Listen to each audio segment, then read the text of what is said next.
Welcome to the Creative Playing Podcast Network. Join us as we share our favorite RPGs, one-shot games, tabletop games, reviews of items, and convention panels, and other exciting things that we run into from time to time. Sit back and enjoy the show. Hi, this is Kelly, aka Trixie from Ragnarok and Roll, assigned to Ragnarok Story, and Tilda Wimblewick from D&D Journey of the 5th Edition. First off, I would just like to say thank you to everyone for listening to our varied adventures, as well as for rating us on iTunes and RPGpodcast.com. If you haven't rated us yet, we would greatly appreciate it if you could. And if you're looking for more ways to support our efforts, we are now on Patreon, a great site where you can help us continue making more podcasts, as well as some special surprises for our patrons. If you can, please look us up at www.patreon.com/cppn. Every little bit helps. And again, thank you for listening. Hi guys, Jim here from Creative Playing Podcast Network, and joining us here today is a voice that you guys have heard before and had on, John Paul Ried, one of our favorite writers of a great D&D fantasy world, and a friend he's mentioned a few times before we've been trying to get on the show, Patti Hultstrand, a writer and his publisher.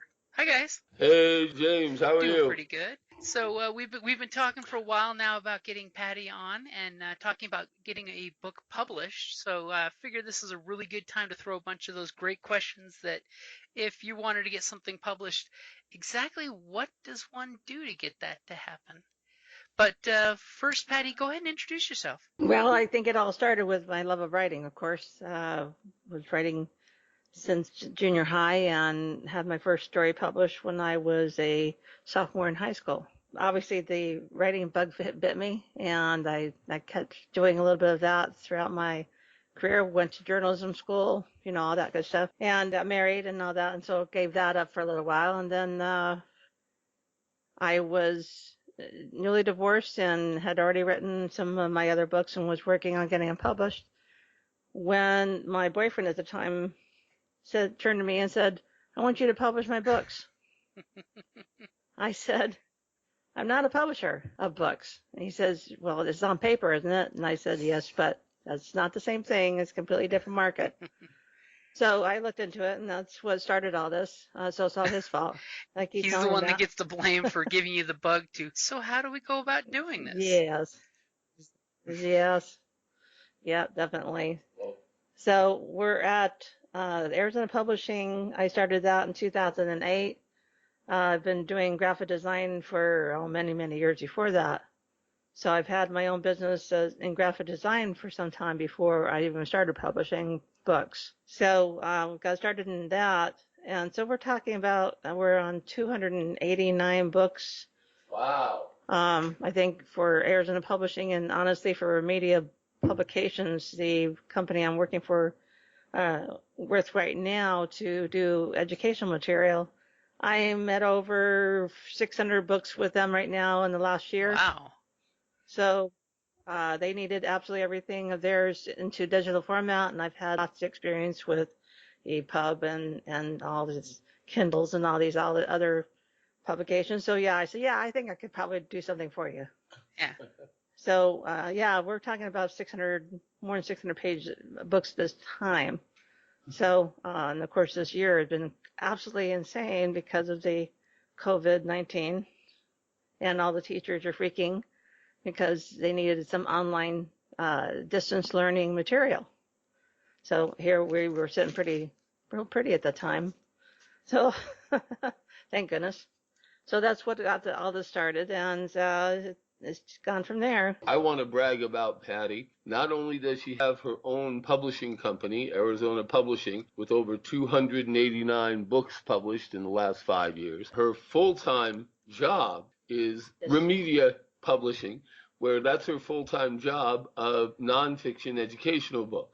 And definitely getting it in the new electronic formats is huge right now with the whole COVID-19 learning from home, creating, learning packets, as well as, it is great to know that you could have a publisher that you have your book, which is physical Dead Tree style book, And the fact that most of us would have no clue of how to get that book into ebook format for things like Amazon or for, the different e-readers out there, or even just applications, because there's some apps out there that people will sell their book in app form that you can buy straight off, like, the different stores of Google or whatnot.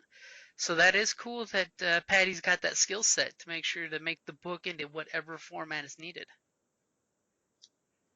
Now, Absolutely. James, to start off how I got into this and how I met Patti, quite a story. Now, it's true, I've always been an elitist. I know almost anyone can pay for their own book to get published, the self-publishing. But what happened with me was I I was running a Dungeons and Dragons campaign out in Illinois, and a friend of mine who brand new to the game, but she just fell in love with everything about it, and she I it's funny.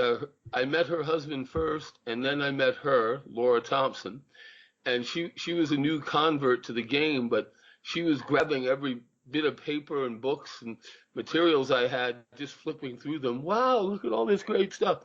Anyway, she came across a chapter that I had written years ago, and she read it and she said, "John, this is terrific. Where's the rest of it?" And I'm sort of like, well, actually, Laura, there is nothing else. Well, Laura started motivating me to start writing. This was back in 2012. And when I moved out here to Phoenix, Laura and I had a rough manuscript together for, we thought, a pretty good book.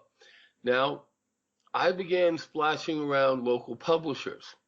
I went to one publisher known as Brick Cave Publishing, and they were very nice, but they told me they were looking for more science fiction books. They wanted more spaceships and laser guns rather than wizards and warriors. So I was like, okay. Anyway, the Brick Cave Publishing recommended me to Patti. I was already there. And you were already there. And because he and I do a lot of events together. Right. Bob Nelson.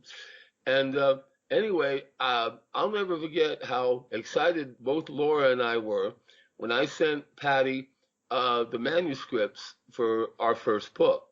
And I'll never forget what happened when we met at Denny's. This was about back in 2014. And Patti comes over. We're sitting down at a Denny's here in Phoenix. And she says, "John, this is really great, really good book. We're going to cut it in half." Now, at first, I misunderstood. I freaked. I was like, "Oh, no, we're going to cut half of my book. It won't make any sense. This is terrible. How can we do that? Why should we cut the book in half? What are we going to throw away?" And when Patti finally calmed me down, all this right in the middle of the Denny's, mind you, James. When Patti finally calmed me down, she was like, John, book 1 and book 2. And I'm like,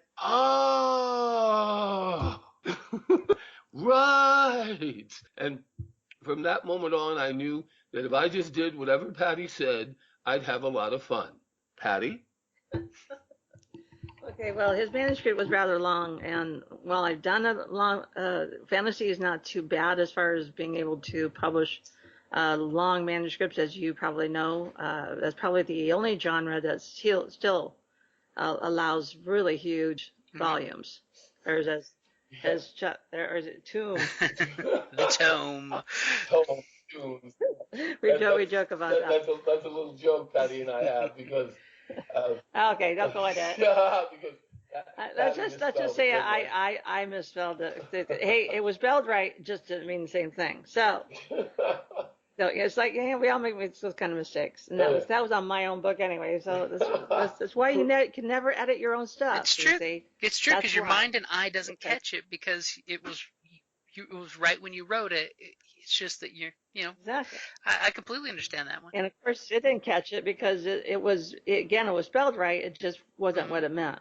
So I told him, and say, hey, we need to cut these in half for purposes of the cost. and B, because a lot more readers are going with the smaller volumes now. And this was back in, again, 2014. 2014. Okay, Yeah. so because we were back in 2014, that was already going that route, and I think that actually has gone even more so. I think even the younger readers are actually reading smaller volumes. They're not reading, and his books are already big enough. They're over 300 pages. I think Unexpected was a little bit smaller. Was the smallest one he's ever had. My shortest book, my fifth one, Unexpected Entanglements, was only about 250 some odd pages long. Yeah. Including the front matter. That is interesting that you say that, because I have noticed the 268, 266 is like the newest format the books are coming out. And of course, I'm one of the old school readers. I'm like, what? It's not 380 pages? That's a short book, What are they missing? Right. But that is a good point about the whole, and part of your job too as an editor is trimming it down to be more concise and more contained. Absolutely. Now, it's been my humble observation, James. Patti can go into much more detail than I can, but it seems to me the hardest part about, for most authors, and one reason why many books never get published, is the author has to turn the manuscript over to the editor and the proofreaders. A lot of people are like, "Oh, can't you just publish it just like it is?" and some of them insist on it, and I said, "Well, in that case, you gotta walk." Yeah, it's it's not gonna happen. A writer friend of ours refers to that as giving away the baby. It's your precious baby. To you it's perfect in its form, and you have to realize that it's material. It's not your war and peace. You have to let the editor go through it and give a second opinion and a third opinion, and streamline it, because it's true, when you're editing something, to the writer, their brain knows exactly what they're meaning. So they've already got that visual, that mental image. But to me, picking it up and reading it, I'm like, okay, I'm missing something. I got to go back 3 or 4 pages and reread it to say, what did I miss? Yeah. And some people like John are very wordy. So. Gee, what a surprise! Me, wordy? He loves the sound of his own voice, How to say in 8 words what he was saying in 65. Yes. and since he writes like he speaks, it was like, oh my God, how many times are you gonna say the same thing? And so that's where somebody like me comes in, and I start making it bloody. So, and that's my job. I have to admit, I am a much better, much more effective, and certainly much more precise and concise writer now than I was when I first started with Patti. No question. Okay, so let's just edit that particular little that he just said. Okay. So I would have cut out at least a couple of those adjectives. and that I think is really the hardest thing for a writer to do, is to hand over your precious baby manuscript to the editors and proofreaders with their knives and their cutting and their my red pen. Yeah.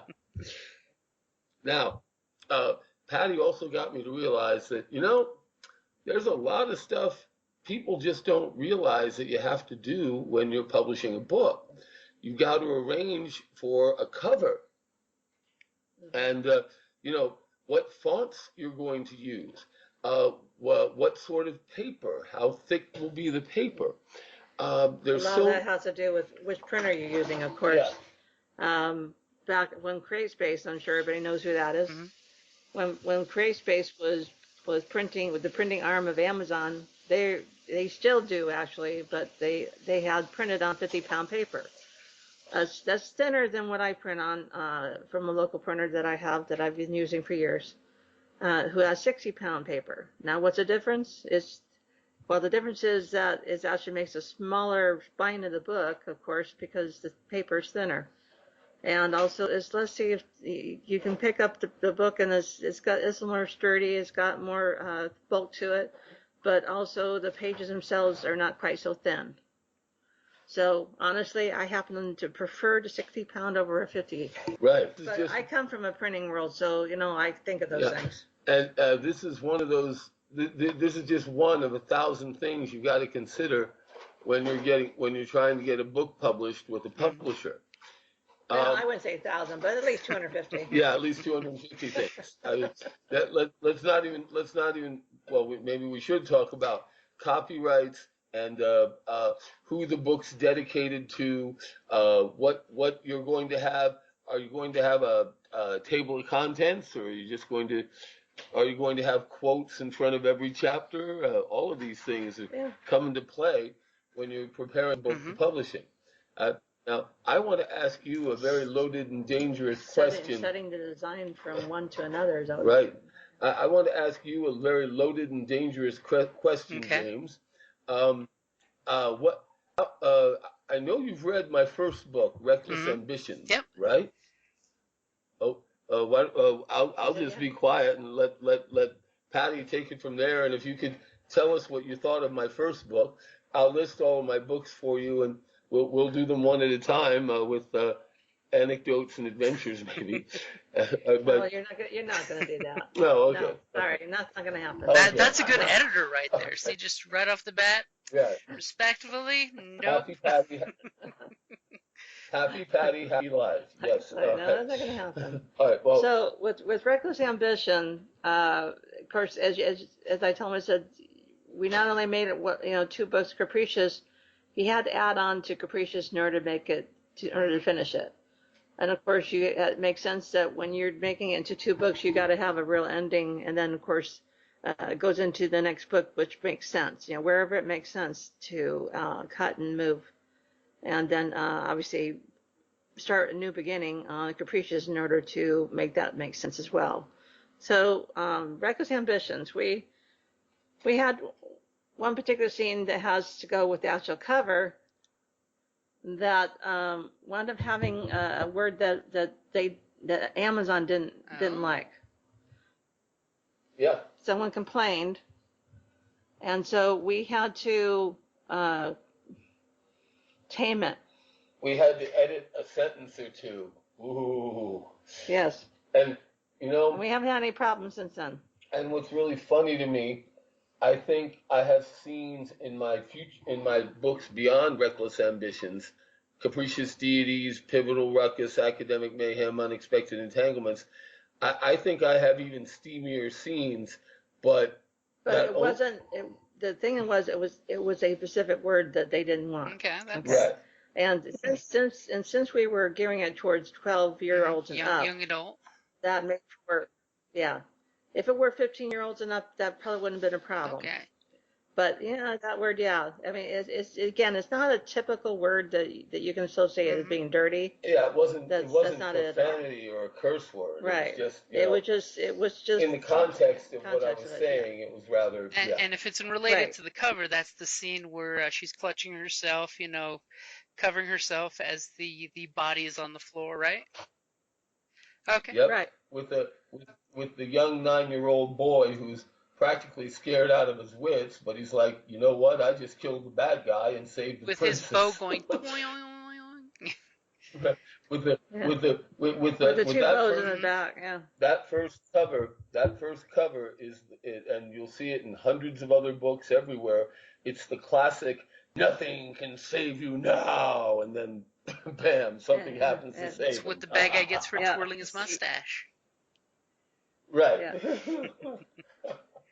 And I have to say that particular cover I was very impressed with because of the point of view. Oh, the perspective shot on it. Yeah, it's exactly. It's a fantastic perspective shot. Yeah, it is. And here, Patti, makes it really tough to put on a bookmark, but hey, Here, Patti and I have to brag about our artists. I have been blessed with absolutely fantastic artists. Chris Ennett is the principal artist, and his friend David Delante is the inker colorist. Yeah, David. He's really awesome. Both of them together have made all of my covers, and they're just fantastic.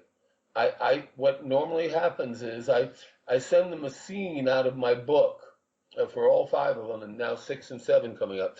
I send them a scene of my books, they read it and they see what I want on the cover. I highlight like, okay, this is the moment I want on the cover, and they do such a magnificent job. Now, Chris Ennett and David Delante, they're comic book artists that they work for many comic book companies, Dark Horse, Zenescope, and both of them have even done both DC and Marvel comics as well.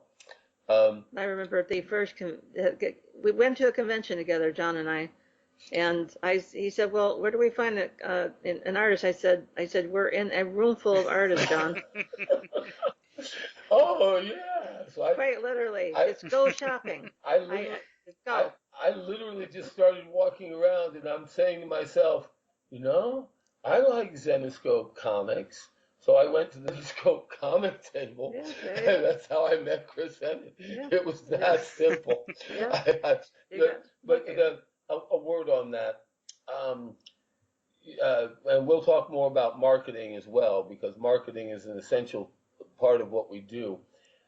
I dearly miss the conventions because of the COVID crisis, because authors just have to realize they have to do the conventions. Or events. It's not just convention, yeah. You can't just call a friend and say, hey, if I give you a stack of my books, can you sell them for me at an event? No, that doesn't work. I mean, when you're at an event, you're busy worried about selling your own stuff. You've got to go to the events, and we'll talk about that a little later. But yes, James, I'm sure you have other questions, and I'm talking too much. Go ahead, Patty. So Patty, one thing I want to start out from like the very beginning. So here is a mythical writer. We'll call him Steve the writer. So he's got his manuscript going, which we all know it's his rough draft manuscript. He thinks it's finished product, but it's really just the manuscript. It's like most game masters. It's our writer's Bible. That's really just a hodgepodge of a lot of notes and a couple Post-its and some yarn marks that go from one part of the story to another to connect the story. What is the best piece of advice you can give them when they're walking up to a publicist to get accepted? Because it is kind of an interview process of hey, you are an editor and publicist. Jeez. May I? Okay, so go ahead. May I have your time? To even get in the door. What is the best advice you could give that Steve, the new writer guy, to just get the ball rolling? Okay, I'm going to go backwards a second. Are you talking about the storyboarding ideas are really rough, or are you talking about that it's written It's already? written as a he thinks it's a finished manuscript, but it's really just the. Yeah, I gotcha. Okay, yeah, that happens a lot. I've got two kinds of people who walk up to me. The first one who actually has been dabbling on that one book for how many ever years he's been dabbling on it. And then the second one who just has an idea and sits there and trying to pitch me already without even writing anything. Okay, so there's two ways to go about this. One is I say, do you have anything with you an idea of what genre that you're even in? I have to do the same thing when I pitch for other publishers for my own stuff. So you have to do the same thing with me. You have to say, you have to know a little more about your book. And it's not just who's your target. You need to know who your target market is. You need to know what genre you're writing in and why.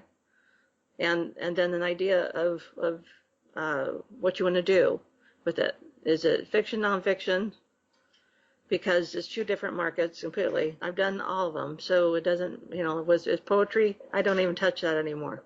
But at first I did take, about 3 poets that were out there at least talking their market. I mean, in other words, they were doing events. They were getting in front of people and speaking their poetry, so that way, they had somewhere to sell it. So that's the question is do they have somewhere to sell it? Okay, so because getting a publisher is one thing and having it into distribution format, but it's no longer viable anymore to just have that. It's now, where can I take it so that way I can sell it myself?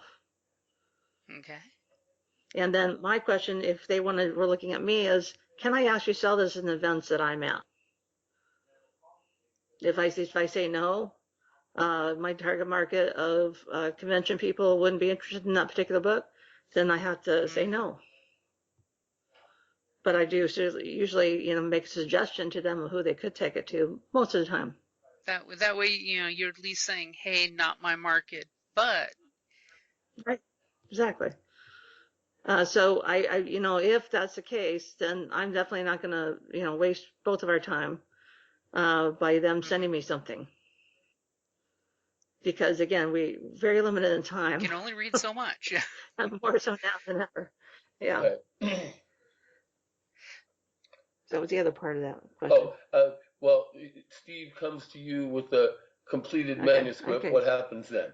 Well, again, he needs those things no matter what. So now if he comes up and says, "Oh, I got this idea of a story, and I just wanted to kind of put it past you and see if there's any market for it," I say, okay, that it's kind of better if you actually have it written rather than a cold pitch. Right, because A, most of the time you're never going to write it. B, and I don't tell them that because that would hurt their feelings. Yeah. But B, that sometimes it changes while you're writing it. I happen to know that. I mean, I'm a writer myself, so I'm only speaking from experience when I sell something, say something to these people when they walk up and talk to me. Says, it may very well be different for you. I'm just telling you that in my circumstance and in my experience, this is the case. So that's one interesting question I have for you is, as a writer, are you an outliner or a pantser? It's my favorite way of saying that one. Do you like to outline your storyboard, or do you shoot by the seat of your pants and just mash out words? I do love it both, actually. I do a general outline to know kind of what direction I'm going. And kind of when I want to, like right now, I've got a series that I started a year and a half, 2 ago. Yep. That I had been dabbling with or thinking about since 2014 and got so busy with all these other writers that I couldn't do any writing. Thank you so much. So we keep her so busy. So I said, so I said, it's time. And so I started back again. And the same thing happened to me in my first series when I just said, okay, I almost died. Therefore, when I picked out this story I had started some years before that, it's time for me to do that. So I'm at that stage right now and working on 3, 4, and 5. The 3, 4, and 5 right now. I already wrote the ending of this particular part of the series, so I know which direction it's going. So now I can do all the foreshadowing and know, hey, it wasn't what needs to happen in order to get these characters to that end stage. And the nice thing is too, you now have the freedom to organically let them go, even though you know where the stopping point is. Exactly, and that's where the by the seat of your pants goes, and it's a lot of fun for the not every author can say, a fiction author can say, well, we have characters in our head and they kind of tell us where to go and which direction and what they want to do. And that's well and good. The thing is that not every author's like that. I am. I have these characters in my head and they wake me up and force me to write. So it's fun to have that, only because you don't know what's going to totally happen, but you know where it needs to end. So sometimes I said, well, even though you didn't want to have a hospital scene in the book 3, four, I was like, yeah, but there's no other way to do this, because all of a sudden I had done something that with the characters, and I said, well, obviously we're going to have to go to the hospital. I mean, he's going to be, he got to check for internal injuries at the very least. And I said it because I already had a hospital scene in books 1 and 2. Mm-hmm. 1? Yeah. Yes, 1 and I think 2 and 2. So, yeah, 2 and 2. Yeah. So, you just kind of say, well, yeah, sometimes you're forced to do that because the characters take you there. Yes. And it is great when you have the organic writing happening, because it gives you that gift of what are the characters going to do to get out of this situation. And it actually lets you enjoy the experiences rather than robotically churning out the story. Yeah. Right. Yeah. And well, I'm similar in my writing. I usually have an ending that I want to get to. I'm like, okay, here's the big finish, here's the big moment, here's where I'm aiming for, and I try to pull my characters ever so carefully toward that ending. Um, Sometimes I kill a character off, but I do it not gratuitously, not like for no point. I make sure that if I'm going to kill a popular character off, and my publisher and Patti is sort of looking at me. Patti has told me once or twice, John, you have these wonderful characters, and then you kill them off. And I'm like, well, but look what I do with all of the events afterward once they're killed off. I agree. I just have to mess with them anyway. Just make sure you don't go Marvel Studio and kill off all the good villains. First run, you got to be able to bring them back. Yeah, and well, now let's see. I think the hardest part for me, and I bless Patti and Laura Thompson as well, is being concise and be like saying something in a sentence that I want to say in 2 paragraphs, but you can reduce it all down to a sentence. Yeah, I force them to tighten up the dialogue and tighten up the narrative, especially the narrative. Yeah. And well, I know Patti's just dying to talk about Amazon a little more, but oh, you're just gonna do that, aren't you? But one quick question I would have though, Patti, is when it comes to funneling down the verbiage, do you have any tips for new writers out there, or even experienced ones that are looking for tips of what's a good way to cut down on the word count? Well, for your first book, I would say don't worry about that as much. Get the book done first. Mm-hmm. Okay, yeah, and Ray Bradbury said the same thing. He said, you sit down, you write and write and write, and then you worry about the editing later. Mm-hmm. Okay, so get it all out on paper or typewriter or whatever, computer. He was a typer, so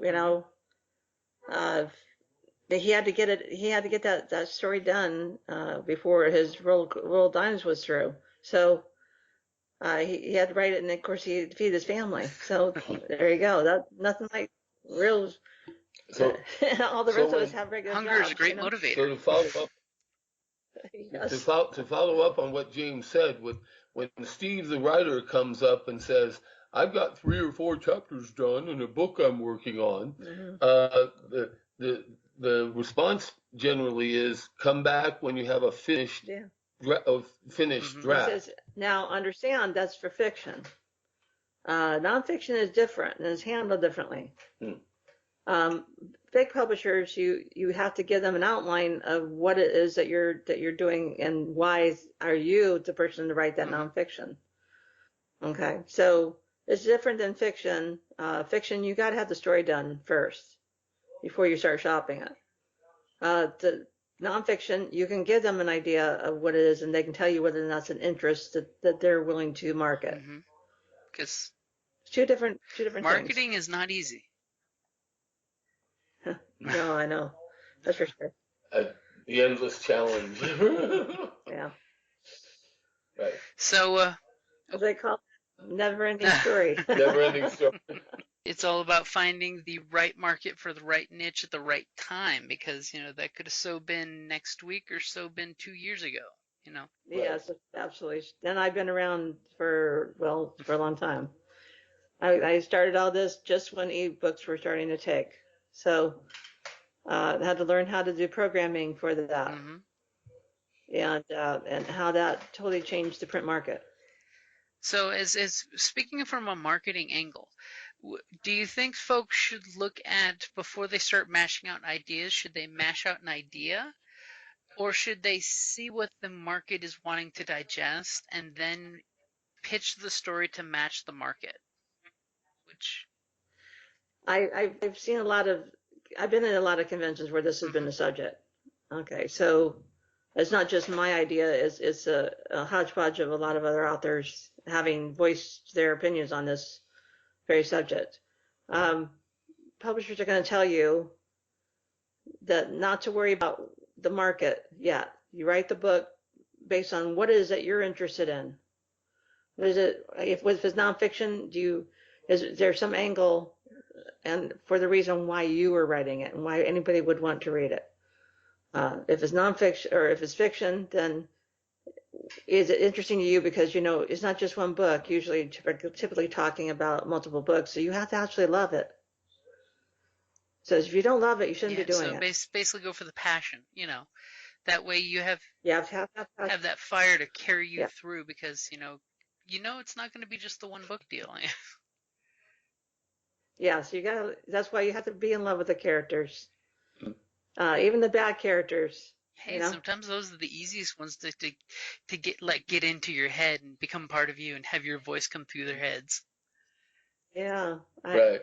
I write it and say, where the heck did that guy come from? Well, it had to come from somewhere. Some deep-seated little dark recess of your skull. Yeah, that's really right now it's gotten really interesting. Yeah. It comes when you get older, I think. You get more jaded. I don't know. And I guess bottom line then is write a complete draft first before you go to a publisher. Yeah, because the publisher changed. So if you're taking a couple years to write your book, by the time you're thinking, well, I want to go to this publisher because he publishes this type. Well, he may not be publishing that anymore. Mm-hmm. Then what are you going to do? So write the book first and consider it a series, because usually standalones don't really work very well anymore. It's because people, when they invest in reading and they invest in reading a fiction story, they're investing in those characters and they want to know, hey, it's not just one book. I have these other books behind it that you're going to get to know these people. And either love them or hate them or whatever, for more than just one book. Yeah, so it's like in the old, movies where you see, and Sam Spade will be returning in, and they throw the new title out, and that immediately generates the excitement of, yes, the story is continuing. It's not just a one and done. Yeah, as it calls those serials. Yeah.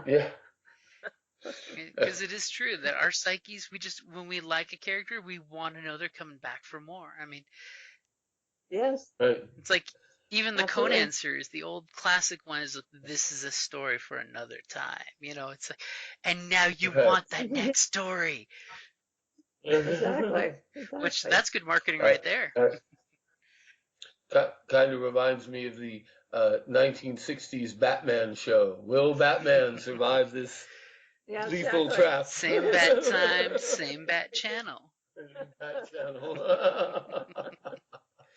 Right. So this kind of reminds me of this. Okay, so he just finished book 6 and pushing me to edit book 6, and I said, what I really want is something smaller, small, what I call a chunky morsel that we can put out as mostly for free and on ebook only.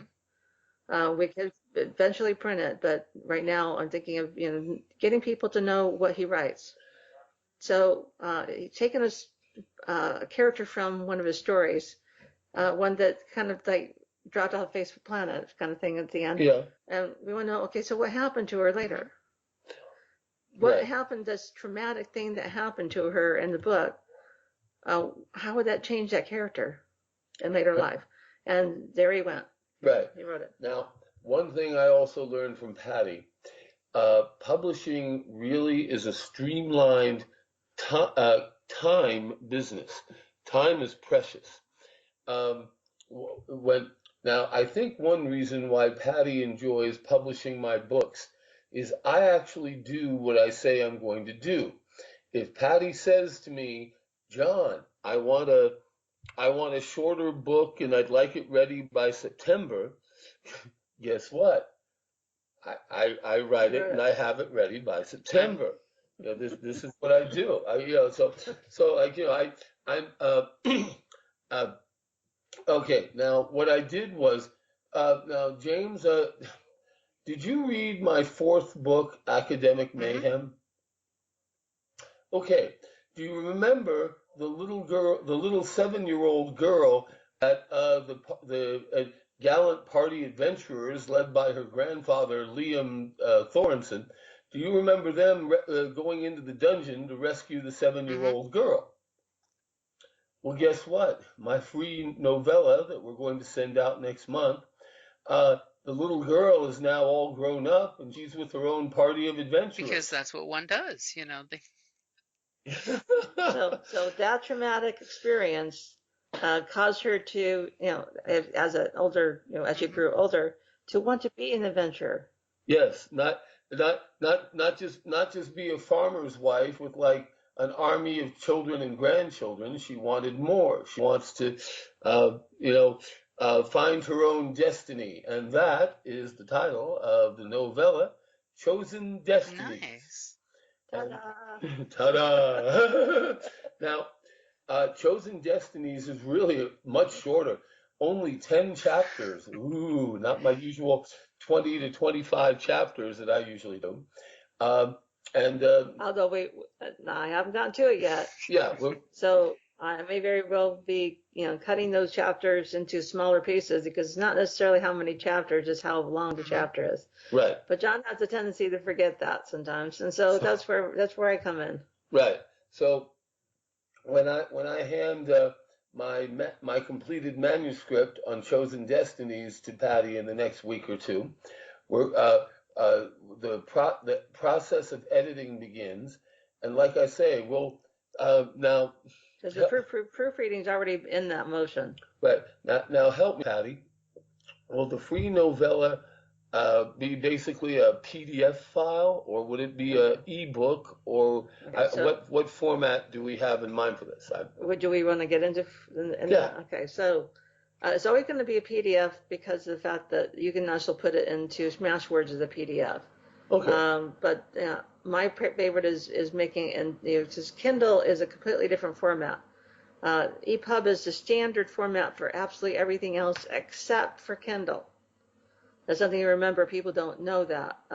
Kindle is a proprietary software style that Amazon has forced on us. And so therefore you have to have it in Kindle format, but also have to have it in EPUB for everybody else. Right.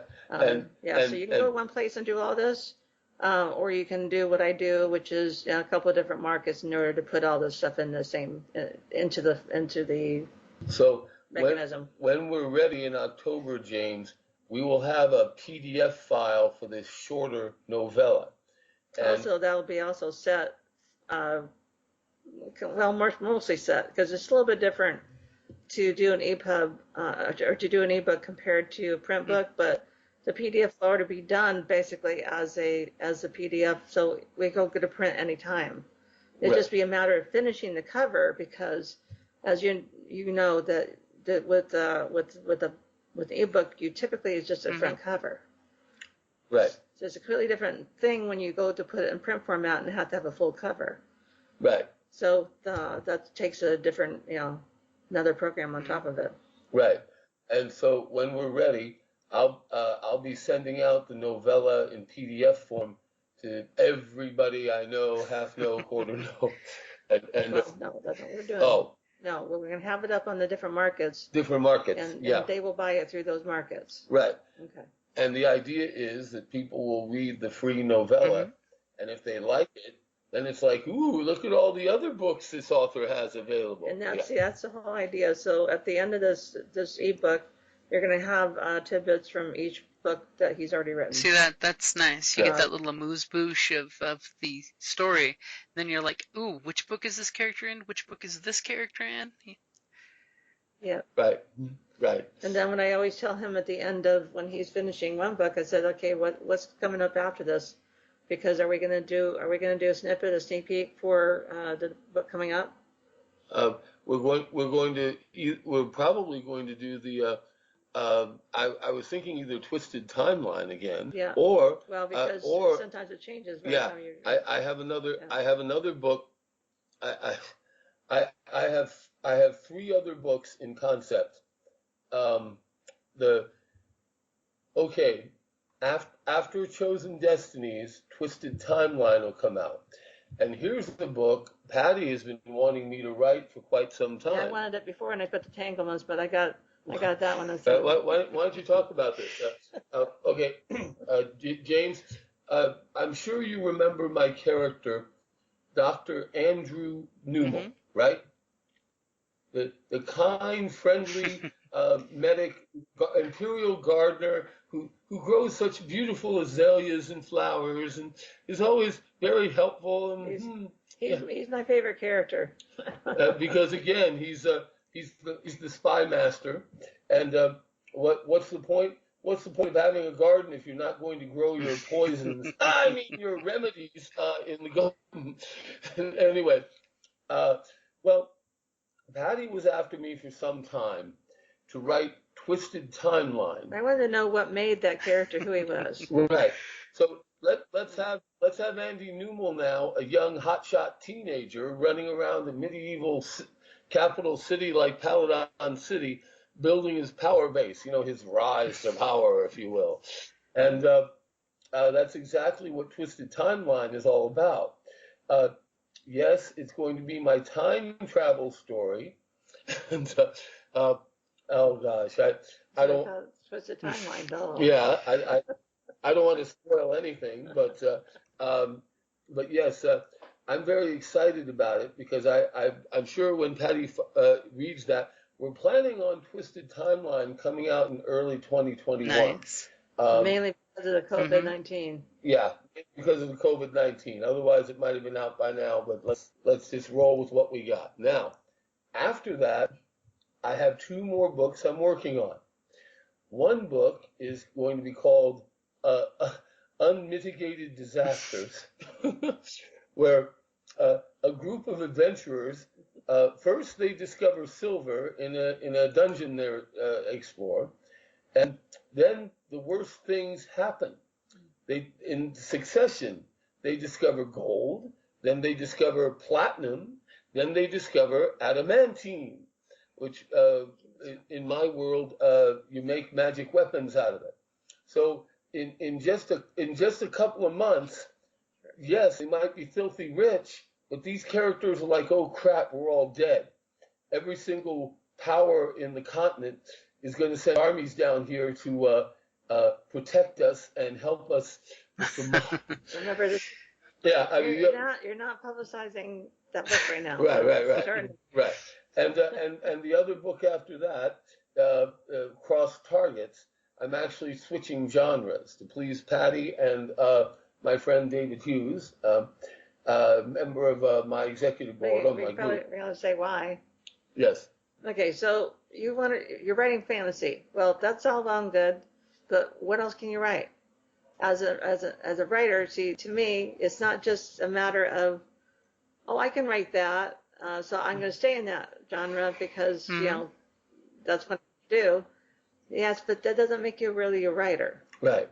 So my book Cross Targets will literally be a wild U.S. American Western with a bit of supernatural in it. Well, he's going to have his usual fantasy characters in there, and we'll let him do that. It'll definitely be a Weird West from what John and I was talked about before on that one. Right. And believe it or not, I actually have a third book in concept with the title Familiar Tales. My friend Laura Thompson loves all the familiars and special animals I've got in all the books. She wants me to write a book with like an animal getting each chapter, getting a chapter. So yes, I have a lot on my plate, but the exciting. It's always good to have something new that you're going to work on that you can look forward to. Right. Now, again, how does this all tie into publishing? Well, you write. You've got to write. You can't just stop writing for 2 or 3 years, and then, yeah, you've got to keep writing. Now, Okay. I want to bring up one thing that we started doing very early on, what we call a consistency with the design of the books, and because they're a series. I said I wanted each book to have just 2 words in the title. Mm-hmm. yeah, Because of the fact that he's got a lot of, as you know, a lot of good content on his covers as far as characters go. And so I have to try to figure out where I'm going to put, the subtitles, and where I'm going to put his name, and where am I going to put the titles. So I put it near the top, mainly because of, in most bookstores, a lot of bookstores is there that you can see it. You can see the title going from one to another. When they have the display case. I think. Yeah. right. So he came up with the Reckless Ambitions, and then we worked on Capricious Deities. Yeah. Patty's being modest here. I think she's the one who gave me the Reckless Ambitions idea. We were talking, and I started saying words, and so I looked at the thesaurus, and then we started pulling words. Right. And I was stuck on reckless. Reckless passions, reckless violence. Oh, yeah, he's a reckless passion. Reckless. And Patty was like, no. You're not in the romance genre. I'm not going to let you get and stick a romance title on it, okay? Right. So, we were just going back and forth, and I think it was Patty who said, how about ambitions? And I was like, Reckless Ambitions with an S. And I was like, there we go. Yeah. Now, Capricious Deities, I have to admit, that was mine. That was my. Yeah, capricious is not a typical word. Yeah. When I think of Greek gods and goddesses, and yes, I've been delving into Greek gods and goddesses. We had deities first. Yeah.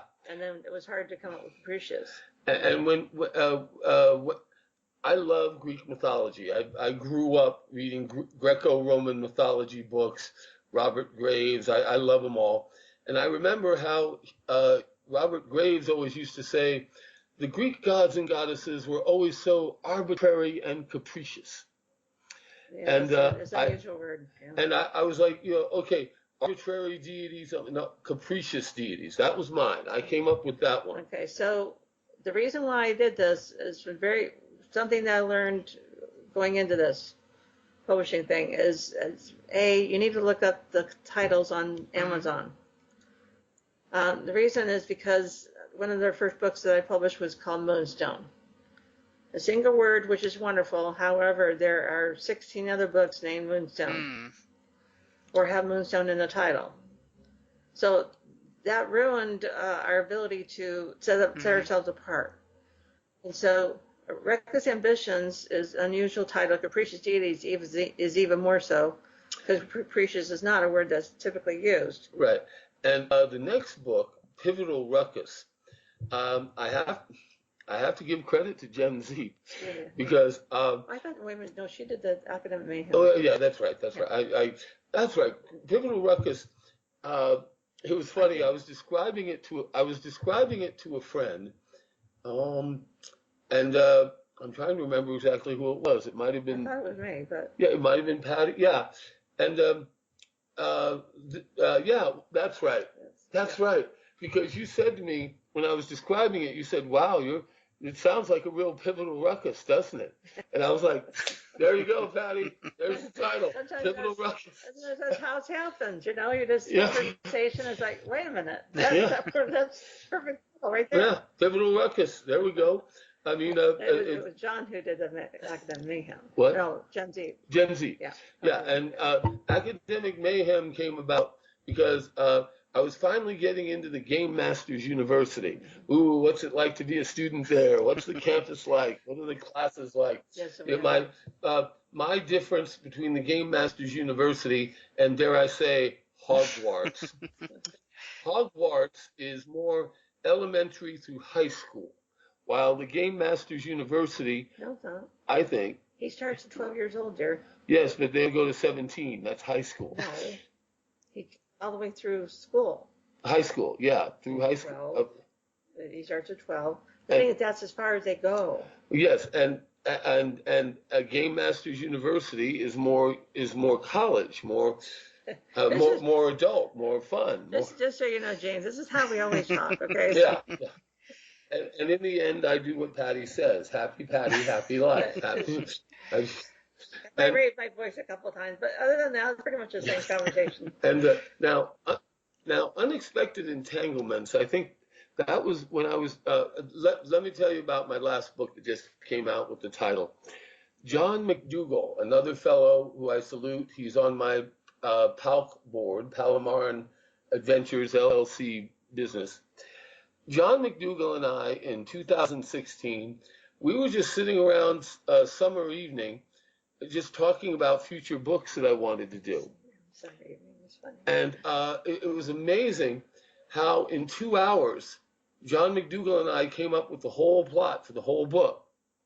And I knew that John McDougall was a big Cthulhu fan, good old H.R. Lovecraft. I mean, we all love Lovecraft. And I was thinking, like, the tentacles from an evil squid, or like an undersea monster. And I was thinking, okay, unexpected entanglements. There we go. And now Patty's signaling me. We've only got 5 more minutes. Well, it's 2 more minutes of drink. Are we doing? How are we doing? We can go over. That's fine. And anyway, we came up with unexpected entanglements as a tribute to John McDougall, since he likes Cthulhu and the entanglements. Yeah. As well, anyway. Okay. Patty, you take it from here. I already said it. James, so Patty, as an editor and publisher, what is it that you most value in your writers?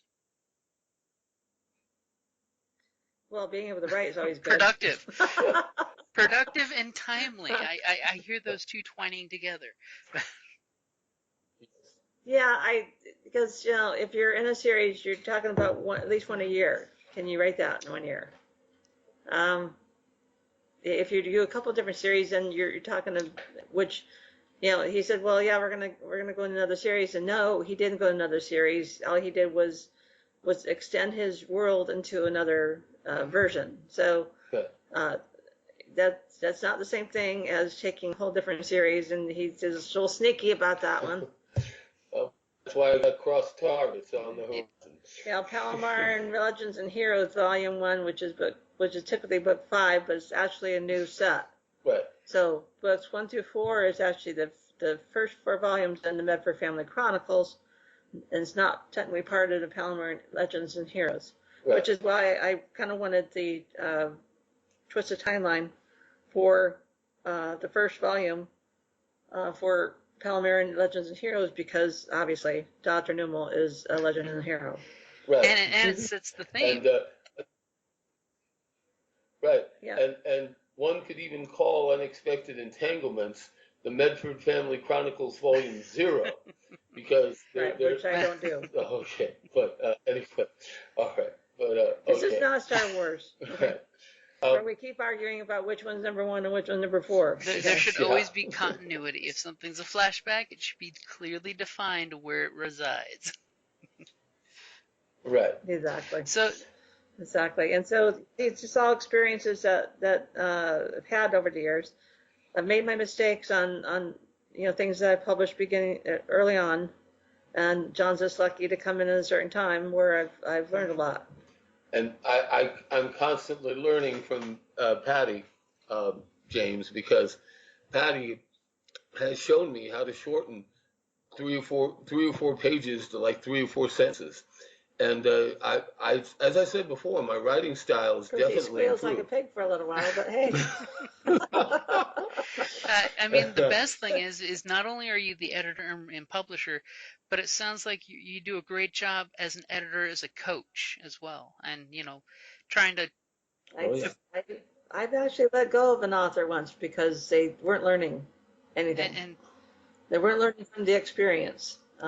They were taking the edited version of Microsoft Word and accepting all changes. You're not learning anything doing that. It's almost If you're not, It's almost like yeah, back in the 20s, when the pulp books had the formulae. They would just throw the darts out on the board and boom, there's your book. Yeah. yeah, and they weren't taking any stock in their own uh, writing process and their career. So if you're just doing this for the fun of it, it's one thing. If you're doing this because you were making this your career, or that's something you want to do for the rest of your life, then you need to learn some lessons along the way. If you're on your sixth book, which is what he was on, and if he's listening to this, he knows who he is. um, I had to say, you haven't learned anything from this process. And honestly, you could have gotten that from almost any of these slush companies, and I won't mention any names. Almost everybody else, okay, who will just publish whatever you put on paper. If you're not learning something, then that's not what I'm here for. So I'm here not only to be your cheerleader and your coach, or cheerleader and your friend and your publisher, but I'm here to actually give you some kind of guidance and make you a better author, hopefully, because otherwise I'm not doing my job. And that's my opinion. I know a lot of other publishers who would not worry about that. But if you get an editor from a publishing house and they haven't honed you or taught you something, then you're not with the right one. That's my opinion. That's a great opinion. I mean, because part of the thing as the publisher is you are grooming writers to make them marketable as well as, to be connected. John wants to do this the rest of his life. Yes. Okay. He made that very clear to me the very first thing. So, Yes. so in that case, and I told him point blank, I said, I'm very, very upfront and very brutally honest. And the reason why I do that is because you need to know. Right. Because what my expectations are of you as an author. Otherwise, our relationship, and it's a very tenuous, very close relationship. Right. We sometimes even share the same rooms when we go to conventions. Oh yeah. And because of money, yeah. Happy Patty, happy life. And like you even touched on earlier at the conventions is the whole, get the writers to the conventions, but then get the writers to go into the convention, mingle with the convention, become part of the convention life, Yes. And then. Oh yeah, but I've been speaking at conventions for a long time, so I've been in part of science fiction fantasy conventions. Oh geez, over 20 years. Was working in different levels within the body of the construction of the conventions, but when I started doing more publishing, that's when I had people who want me to come in and speak. Mm-hmm. So that's always great. It's a lot of fun because you have a bunch of people who some of them think they know everything already, and you can't teach them anything. So I'm not going to bother. Mm-hmm. But if I want to teach I try to help everybody. I really do. Some people have not been open to those ideas.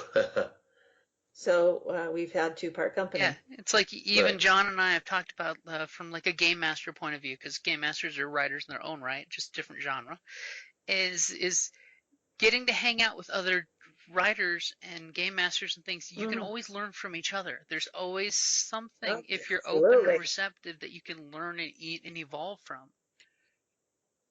Absolutely.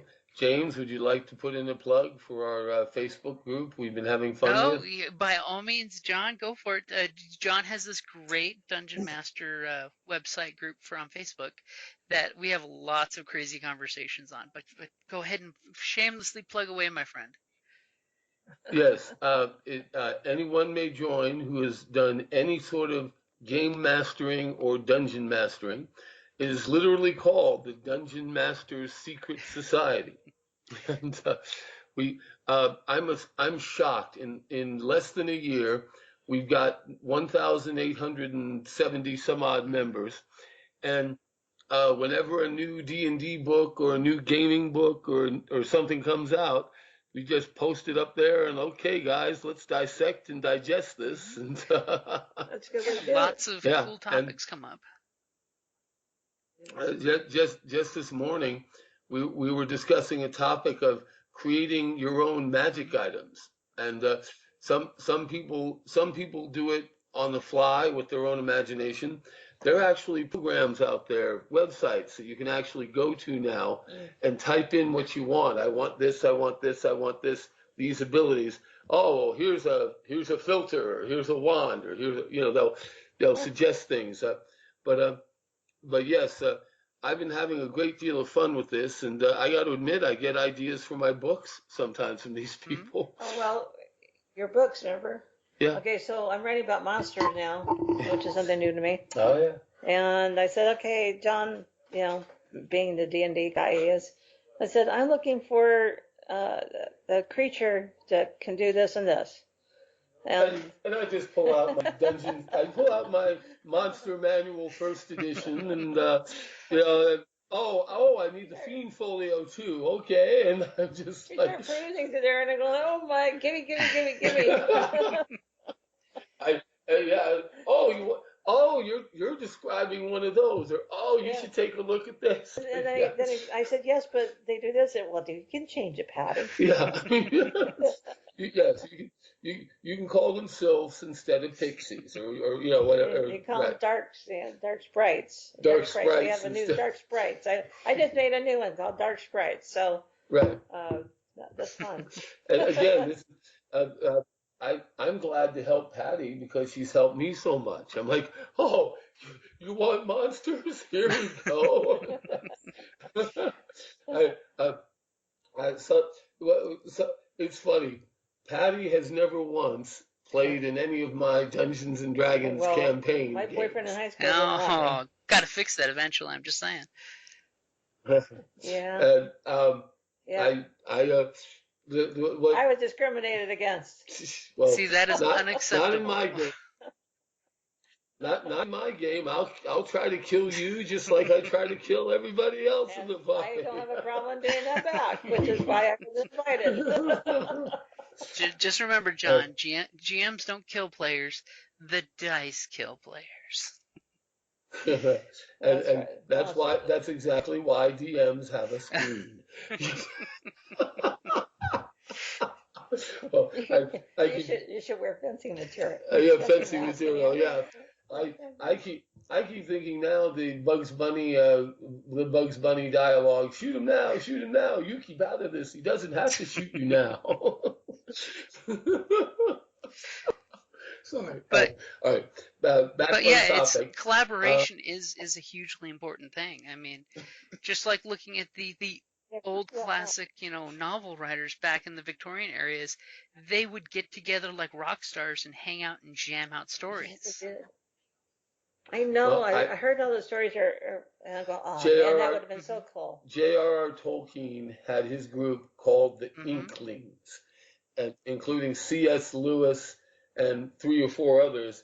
And these guys would meet at a tavern near Oxford like once a week. Man, to be a fly on the wall. Oh boy, that was cool. Mary Shelley, Byron. I mean, these jam sessions. Sorry, go ahead. I can imagine with her, the guys were like, "Well, you can't write that. That's too dark for a girl." 3 hours later, they've been sitting on the edge of the chairs, going, "Tell us more. Tell us more." Yes. Yes. Yeah. And by the way, James, I should point out, Patty has done some marvelous interviews over the years that she's told me about. She has interviewed Gene Roddenberry, Star Trek creator. Yeah. She has even interviewed Michael Moorcock, the Eternal Champion Elric of Melniboné saga, one of my personal favorites. He was in France at the time. He was in France at the time, but she interviewed him. Again, we did that through the convention. So again, he couldn't come as a guest of honor because he always goes to France in May. So we couldn't have him. I said, well, can we do a virtual interview with you? Over video chat. Yeah. Yeah, sure. Let's set that up. So I did it. Awesome. And yeah, he's a fun guy. Again, I'm in awe of her stories. I mean, just But yes, Terry Brooks, I've interviewed. she's interviewed Terry Brooks. Yeah. There you That go. was on my bucket list. I have to admit that one. Nice. And well, I was just so lucky to have met Patti, and I'm delighted to be one of her authors. Even Patti has Even with the downsizing, yes. it's just, I've been cutting people back. I just, I want to work on myself right now. I'm over 50. That's completely understandable. I, That's it. It's my turn. I mean, So I'm taking everything I learned from all of you. yeah. And I'm doing it right the first time. and Patti is wonderful about keeping her authors in line and reminding them, hey, it's not your turn yet. Well, like I said, I only have a certain amount of time, and that's very little right now. Right. So it's like you guys are online, and it just has to be that way.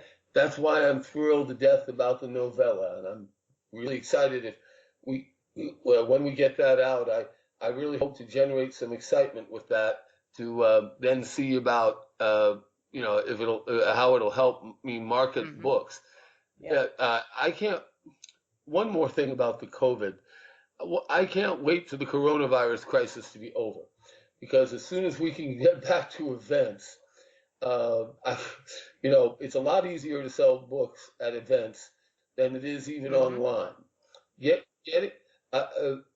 Now, I'm thrilled that I have my own author page on Amazon, which is something hardly any authors know about, by the way. Yeah, it's amazing. Most authors don't even know this. So if you're an author out there, you need to find Amazon Author Central and build yourself a page and connect all your books. That's one of the biggest selling points that I can't even. That's a big one right there. Yeah, I mean, and that's the best way I can sell my books right now during the crisis. Gosh, one other thing I have to mention. Patti is often an unsung hero. I've tried dedicating books to her, but she always talks me out of it. And it's one thing to put me in acknowledgments. I collect those like butter, which is fine. But I never want you to dedicate a book to me, because I'm the publisher. I'm not. That's just not appropriate. You're keeping it professional. I like that. Yes, and well, hey, James, what else would you like to ask about? We're in no rush, but well, we have gone over an hour. I'm about ready to chew on your fingers pretty soon here. Oh, yes, we're. Yeah. Feed me, Seymour. So if you're gonna give Steve the writer a tip on going out to conventions, say he found himself a publisher and editor, and you guys took care of him. He's got that stack of books now that he's got to sell in the trunk of his car. What is the best way to go about to getting in the convention circuit? I mean, I know me and John, we do the con circuit and we know people and we know the ins and outs, but from a publisher, how would you tell a writer to get their butt out there, basically, Well, I've done that before. Well, it does help to have a publisher who's already connected to these things. That's kind of important too, so that they do some of that. It's like, it's like, where do they suggest? First, you ask them. Yep. They may already have, some go-to places. I think, John, that's where you started, basically. Yeah, Patti, I said, okay, Patti, what should I do first? And Patti suggested several local events and a convention or two. We started doing, John's one of those, again, one reason why he and I work so well together. And I seem to say this with a smile, that when I call him and say, hey, I got somebody in the middle of the night asked me to do an event tomorrow, 2 a.m, which happens. It's happened before. So he says, I said, hey, I heard about your event. Says, yeah, we got open spaces. Would you take one? Well, sure. These are usually the free ones, of course, but obviously for the ones say, well, yeah, but it was, $300. Well, I don't know. If you haven't sold all your spaces, then I may not want to spend that kind of money. But that's me, because as I look at it as say, hey, how many books do I have to sell in order to make up, just make to break even? Mm-hmm. And that's why I decide where we're booth going. fee is a But serious thing. Yes. Well, yeah, when Patti ROI. calls me the day before and says, "Hey, John, we have an event where you sell books. Would you like to go?" I'm like, "Yeah, great. When and where should I meet you?" 99.8% of the time, John has come through every time. So, obviously, certain times where it's like, yeah, you had to work. Mm-hmm. Yeah, but I will say this, that we've had adventures together at many different events. Yeah, Let's not even talk about the goats now, shall we? Yeah, that Randy goat, yeah. But all joking aside, one thing I've noticed about the events, and I think is so very important, that you can't just let other people do it for you. You've got to get out there and sell. Mm-hmm. It makes a big difference when I walk in the door with a bunch of authors, and some of them don't live here in Arizona, so obviously they can't make it. Obviously they're not going to come from Pennsylvania. I have one from Pennsylvania, so but he's been here in a couple events. A couple of conventions we've done. So there's sometimes that yes, we can do that, but most of the time we can't. He can't make it. I can sell his books, but the problem is that because he's not here, he's going to be even better seller talking about his books than I am. Goes back to that passion. Right. It's the he can see pages, as actual scenes. Yeah, about passion, I think it was Pivotal Ruckus, but you've really got to love what you're doing, James. You've got to love what you're writing. I think it only happened once, but Patti called me once at like 3 a.m. with like, "Oh God, we have to change a chapter or edit a chapter. We've got to get it to the printer by 6 a.m, or we had to send a 6 a.m, PDF for the final print." In order to be done, this is Wednesday. He told me he could print them, but we got to have it in, so that way it's already in the queue, so that way he knows it's there. And James, before I was even fully awake, I was powering up my computer, cracking my knuckles, like, "Okay, let's edit this thing." And so sometimes when I'm walking into an event, I'm getting to sell something, and I'm a little worn out, I'm a little tired, I just say to myself, "For Palomar." You gotta love what you're writing. You gotta love what you're doing. Yeah. Well, I wanted to mention one thing, that Patti and I are certainly different writers. She writes, I would call, low fantasy books, where they're set in the real world but different times. Urban fantasy. Urban fantasy.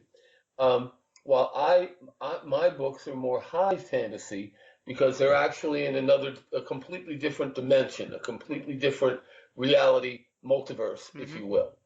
I'm also writing, the very first time I started writing first person. I've never written in first person before. But again, this is one case where I say, yes, I have to actually do this. Here I advise these things to other authors. Then I need to be able to talk the talk. So it's like, how do I go about changing points of view? And how do you start doing first person writing? Well, I read some other series in urban fiction, especially, which was first person. And so you have to read it first of all, in order to understand how it's different. And then I said, well, you have to jump in there and try it. And boy, it was tough at first because I'm used to third person, but it became really good for me and therapeutic, actually. Now, I'm not brave enough to try first person yet. I admit it. I write in third person. Yeah. I write in third person. Yes, you do. I've always wondered what second person is, but I'm not sure if does that exist. It's first person adjacent. Right. It's only one person. Okay, right. So you can't really see what the other people around you are saying. It's not everything. So when that character passes out, you can't keep writing. You can't go on with the other characters and their dialogue. You got to wait till they come unless they're in dream space. That's different. Yeah, and that can be fun in your change of chapters too. Is the fade to black and then goofy silly chapter. Oh, it's really because I just got blackjacked and I have a concussion right now and I'm staggering down the dark alley. Well, exactly. One thing Patti encouraged me to do that I deeply appreciate. Every chapter in every book I have has a quote or a quote or a reference. It could be to anything: TV, movies, modern, early history, anything. And I warned him when he first started. I said, okay, if you do this in first book, you have to do it in all of them. You're committing yourself. Right. It's a consistency thing. Yeah. And I actually walk around when I hear a good quote from somewhere, or I either write it down or I even, if I'm near a computer, I type it. I just send myself a document. But yeah, like I just Unexpected Entanglements, chapter 6 here. The quote: "You always hurt the ones you love, especially if they love being hurt repeatedly." Unverified quote, supposedly from the Marquis de Sade. I love that one. Again, I have other quotes. I have quotes from movies and television and history, and like I try to tie the quote in right to the chapter. Yeah. So when my readers are reading that quote at the top, they might be like, "What the hell is this? Why is this quote here?" But they know enough by now. Oh, if the quote will tie into something right into the chapter. There's a reason. That's the other thing, is you got to have a reason for the quote. It's got to tie in. Yeah, just right. Yes. It's got to connect somehow. If it's tie in, that's a waste of my space. Like one of my favorites. One of my favorites in Unexpected Entanglements, I actually quote Abraham Lincoln. Yes, I do. I actually quote Abraham Lincoln. And he said to Stephen Douglas in the debates, ready? "What are you going to do for a face when the baboon wants his ass back?" And guess what? That's the chapter. That's the chapter where my baboon army attacks and just starts ripping people to shreds. I read that and said, "You're kidding me! You actually found a baboon reference from Abraham Lincoln, no less." And then the baboons kick some ass. Yes. While Harry Fang still sucks thumb. Yeah, I made him cut out some of that. That's getting irritating, John. Please. I've always had an affinity for thumb suckers, but anyway, no. But moving forward, I'm very excited about the novella coming out. We've been working very hard on that. We might actually use a different format for the cover. We're still working on this because the covers for his particular books. And I understand that as you probably understand that these guys are really top notch. Right. So it costs something to be able to do that. My grandfather always said, "Good is never cheap, and cheap is never good." Right, but it still has to be. I still look at it and say yes, but how many books you have to sell? Right. Because I have to put it with especially everything. in an e-format. So. Right. Exactly. Now, Twisted Timeline. Oh yeah. When Twisted Timeline comes out early next year, it'll be that'll have a definite Chris Ennett, David Delancey cover. Right. Absolutely. But in the meantime, I'll be doing the design for the cover. This one is, I do finish them, but I don't do the front covers typically. Right. And again, I'm excited. We got a lot of things going on here. I follow Patti's lead. Well, he has to. Happy Patti, happy life. Because when he started talking to me about the thing, I just put my finger up and said, no. We have the black Really? pen, we have the red pen. Let's see which one reds out of ink. Yes. But wouldn't this be cool? No, not here. Okay. Can't we do this now? No. Or you just say, I love the energy, we'll save it for later. Exactly. I do that. I tell them all the time. Just tone it down a bit. And again, James, I want to thank you endlessly for your podcasts. Oh, you're very welcome. I love them. I love the link that you send me where all of my podcasts with you are just right there. You just hit the link and here you go. I'm actually thinking of printing all the links in one of my upcoming books, just to like the podcast. No, that would be good, not in print, but in the novella. Yeah, in the novella.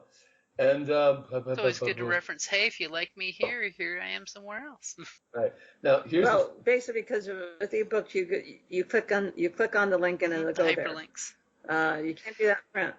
I keep trying, but that link never works in the book. It doesn't work very well, no. Right. And I don't know about you, Patti, but whenever I end a podcast, like 2 seconds later, I'm like, oh, I can't believe I didn't mention, or I can't believe I didn't thank so and so. So I'm sitting here drumming my fingers. Okay, what have I forgotten that I shouldn't forget? James. So of course, I'll ask each of you guys where you can be found online, so that way folks can either reach out or read your materials online. So Patti, you want to go ahead and go first? I pulled back on a lot of that. So, you can find me on Facebook, of course, under pj.hultstrand. That's HULTSTRAND, Hultstrand. And if you actually Google me, and I am everywhere. So, Patti Hultstrand or PJ Hultstrand. Typically, PJ is not only my author name, but is my publisher name. Patti with an I. Yeah, Patti with an I. But they probably still find me. Yeah. But yeah, so since I've been around a lot, I've been a lot of different things, and they can find lots of stuff on me if they Google it. Now, I'm James. The best place to find me, 2 places: either Facebook, John Paul Ried, R-I-E-D. Everybody misspells it, or Amazon. Oddly enough, my Amazon author page, everything is there. That's so silly of me. I forgot that one. Yeah. Just www.amazon.com. Go to the books department, and then just type in the author name, John Paul Ried, and all my books are there. And Patti's books are there too. Same thing. Yeah. And I also include some places I've been at. It's pictures. Yep. And as soon as the crisis is over and the events start up, we'll be publishing our itineraries and our calendars and where we'll be. We won't do anywhere near what we used to do. Back in 2015, we did 36 events in a year. Yeah, 3 events a month. That is crazy pants. As someone who used to go to 2 cons a month, that's crazy pants. Yes, it is crazy. It was, but then again, that was working full time. So yeah.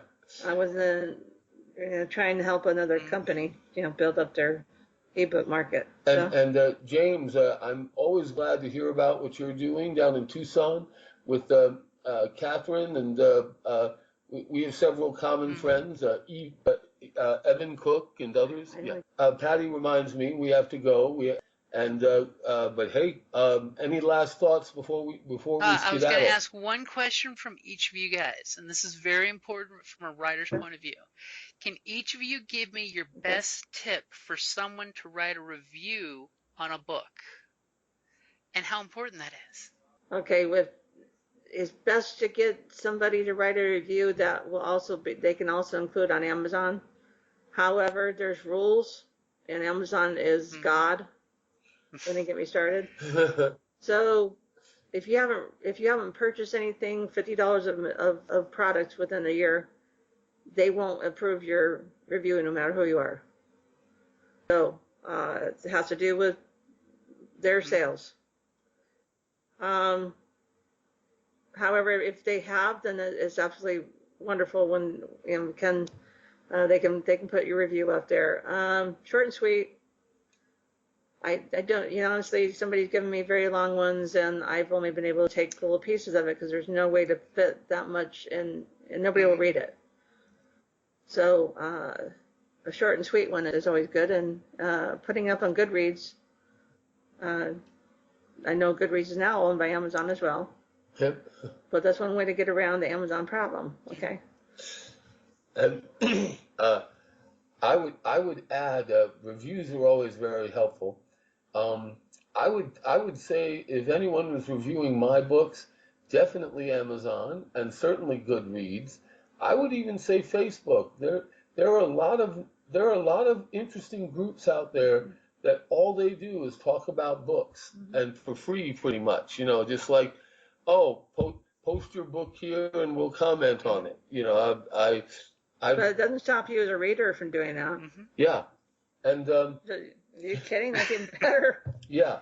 So I mean, again, my tip for all writers, James, is always the same: write. You gotta write, and you gotta finish a completed draft. Even Neil Gaiman said the only way to learn how to write is to write. And once you finish that completed draft, turn the baby over to the publisher, the editors, the proofreaders, and then everyone works together from there. And James, I want to thank you again for having us on the show. We really appreciate it. You guys are very welcome, and you're always more than welcome to come back anytime. And with that, I'll go ahead and let you guys call it an evening. Thank you. Take care, James. Thank you very much again. We're all set. And hey, have you read Unexpected Entanglements yet? Oh, geez, dear. I've got a copy I could send you. Let's talk about that later. Okay. All right, you guys have a good evening. Okay. All right, bye. Bye-bye.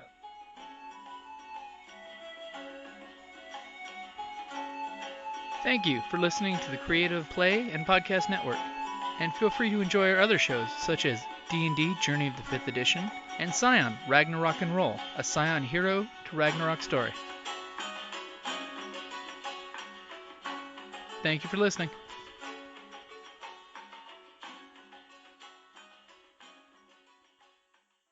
Hello, this is Eric. And Wendy Strog with Stone Valley Hobby and Games.